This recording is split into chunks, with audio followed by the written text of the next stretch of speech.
Hey, perfect spirit. I'm Sam, the Miracle Man. Now let's create a miracle in your life right here, right now. No time for delay. Time's a ticking, so we can create a miracle right here instantly. So if you're new to my channel, welcome. I talk about getting rid of that anxiety, the stress, the worry, the fears, the doubts, the confusion. All of that is coming from this inner dialogue, just keeps going, going in this loop. So I help you throw this out and really tap into your true self, your perfect spirit, consciousness, soul, whatever you wish to label it. So today I wanted to talk about the cost of being in a state of stress, worry, anxiety, fear, that there is a physical cost, a mental cost, emotional cost, and even a material cost. Because if you have these beliefs going up here that you're not worthy or deserving, you're going to find yourself maybe in an impoverished state where you don't have enough resources to feed yourself, to put a roof over your head. So we need to talk about these costs. That, we don't talk about this enough in society, the damage of stress, of fear, of anxiety, of worry. And if you just look at TV, the news, that's all you see. But no one's talking about the costs. There's a heavy cost for all of this. Because when this mind starts churning in those states, it creates a very toxic environment. We start to poison our inner world. And this is why stress is one of the leading causes of disease and illness. But stress can be diminished, can be reduced. And if you keep doing the practice, it can be eliminated. But it's just a matter of just slowing down and just notice how you're overthinking. You just notice how you keep adding more thoughts to this, creating the state of overthinking, making things more complicated than they need to be. That we just simply need to relax to the best of our ability. My whole practice was a relaxation process of I'm in stress, I'm in fear, I'm anxiety. And I was in that state for many, many years, didn't know there was a way out. Like when I told my doctor I was feeling really anxious, or maybe a little more paranoid, a little more worried, it would be like, here's more medicine, take more Klonopin, do this, do that. It was never suggested to, hey, have you ever tried meditation? Have you ever tried yoga? Have you tried any of these practices to reduce, this noise? But my doctor never told me that all these thoughts, all these beliefs, all these opinions, all these feelings of stress, anxiety, worry, the panic attacks, they're not true. It's basically, you are not your thoughts. You are the awareness of your thoughts. But my doctors never treated me like that.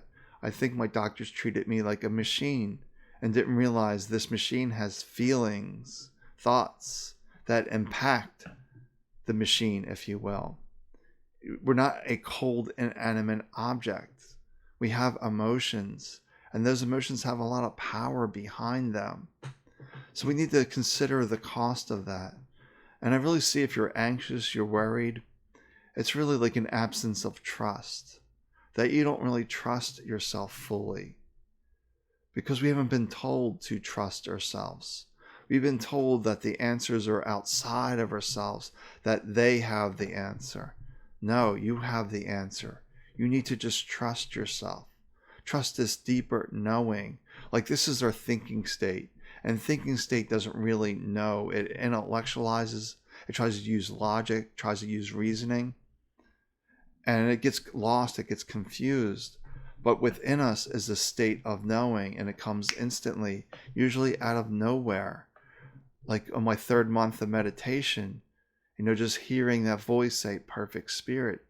Then I knew beyond doubt that was me. I was perfect spirit. Then I just simply knew all is well. And all sense of fear just dropped away. Because there are no mistakes in the universe. Everything's in divine order, a divine plan that we have no idea about. But things just magically happen when we're aligned with our spirit, with our soul. We become one with the universe. And when we're overthinking, stressed, worried, anxious, we are separated from the universe. Source, God, is a state of separation. And then when you're separate from your home, your house, your source of goodness, if you will, the body starts to break down. You start to have issues in all areas of life, from the physical body to material possessions to mental state, emotional states. They all start to diminish the more you're separated from your true knowing. But we're always taught to, listen to this, listen to this. This knows what's best for you. And they're constantly trying to program us to be in a state of fear, of stress, of worry.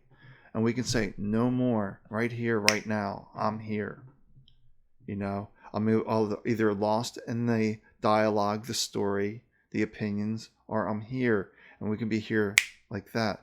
But for many, can't snap out of it, because this has been going on for many, many years.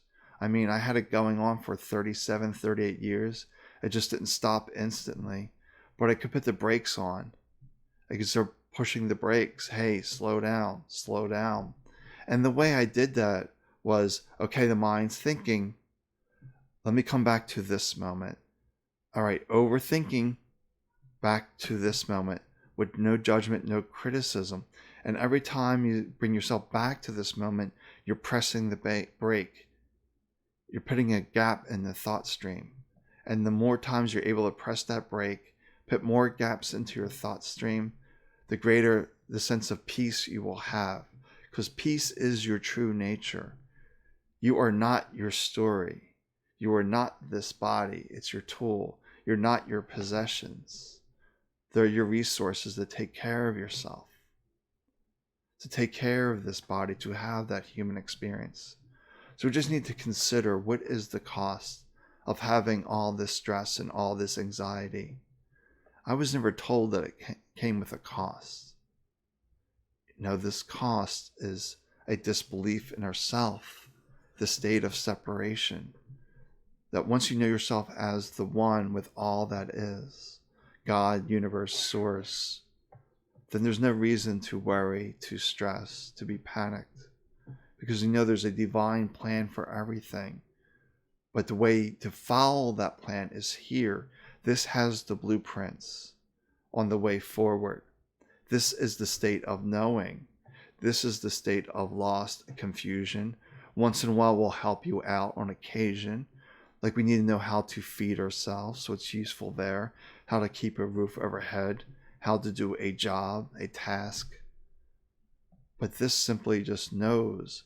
It's saying, go do this, go do that. But no excuses, no stories behind it. Just do this, do that.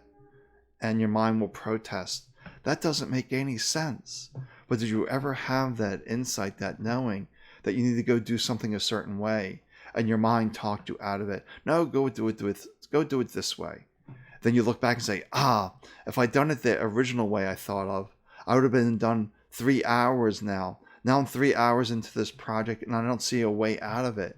It just seems like more and more things seem to go wrong or disarray because you're lost in the weeds. But that's okay. We don't judge ourselves. We don't criticize ourselves, because that just feeds the thought process. We say, that's interesting. I'm going to put the brakes on that and come back into this moment. There's the story. How can I come back to here? But do you really believe and trust in yourself? If you do, and you're acting from this deeper place, keep doing that. It's going to petrify the mind. It's going to bring up a lot of fear, a lot of stories. The mind's going to dredge up a lot of stuff when you start coming back into this moment, because the mind does not want to give up control. The mind just knows to keep you safe. And if it doesn't know, that's a state of unknown. So it can't keep you safe in an unknown state. So the mind wants to keep you safe. That's a primary objective to the mind. It doesn't care if you're comfortable, happy.